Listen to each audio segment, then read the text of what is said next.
Shalom, selamat pagi Bapak Ibu Saudara yang dikasihi Tuhan. Salam sejahtera buat saudara semua dimanapun berada. Pagi ini saya mengajak Bapak Ibu Saudara untuk bersaat teduh dan berdoa dalam renungan penuntun kehidupan setiap hari. Kiranya damai sejahtera dan sukacita oleh Roh Kudus senantiasa melimpah dalam hati dan kehidupan kita semua. Tema penuntun hari ini adalah dibentuk oleh Tuhan. Ayat bacaan kita terdapat di dalam Ibrani 12 ayat 5 sampai ayat yang ke-11 dan di dalam ayat yang ke-5 berkata demikian. Hai anakku, janganlah anggap enteng didikan Tuhan dan janganlah putus asa apabila engkau diperingatkannya, karena Tuhan menghajar orang yang dikasihinya dan ia menyesah orang yang diakuinya sebagai anak. Saudaraku yang kekasih dalam Tuhan, hidup Kristen itu sebuah proses. Kita dipanggil dan dipilih Tuhan untuk dijadikan umat kesukaan baginya. Karena itu setelah kita bertobat, Allah perlu memproses kita seperti yang dikatakan Nabi Yeremia. Tuhan membentuk kita bagaikan sebuah bejana di tangan penjunan. Sebelum bejana itu dibentuk, ia berasal dari segumpalan tanah liat yang tidak berarti. Tetapi setelah melalui proses pembentukan, akhirnya tanah liat itu berubah menjadi bejana yang indah dan bernilai tinggi. Demikian juga dengan hidup kita.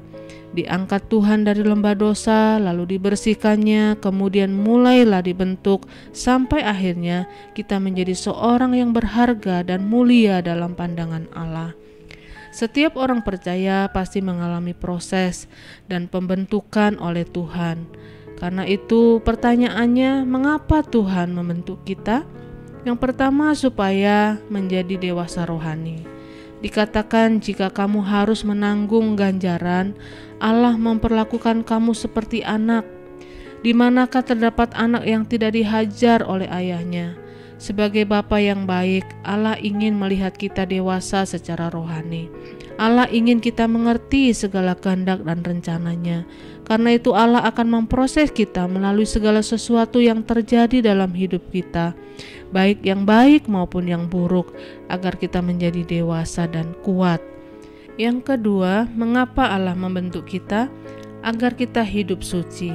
Dijelaskan, tetapi Dia menghajar kita untuk kebaikan kita, supaya kita beroleh bagian dalam kekudusannya.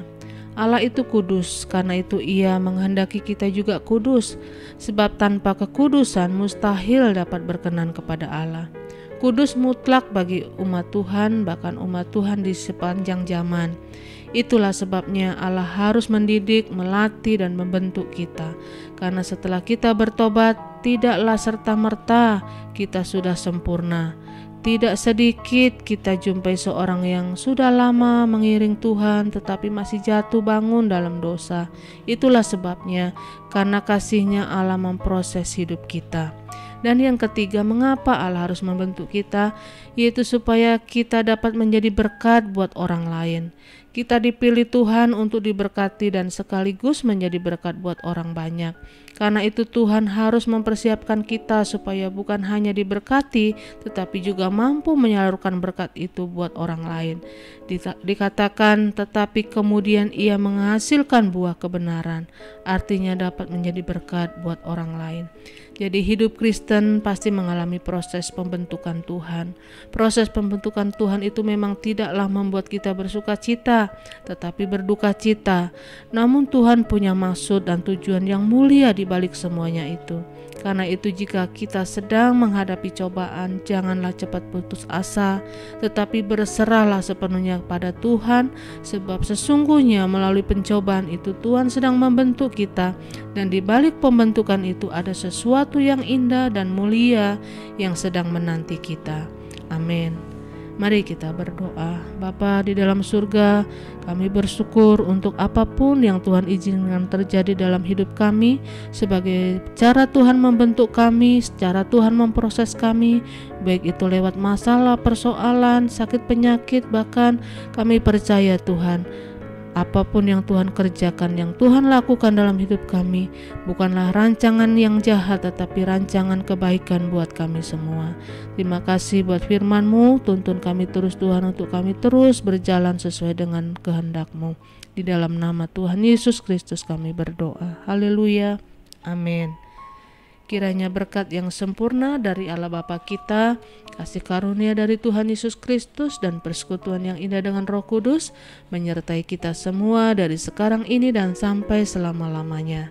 Maju terus dalam tuntunan Tuhan, tetap semangat, sampai jumpa esok hari, dan Tuhan Yesus memberkati.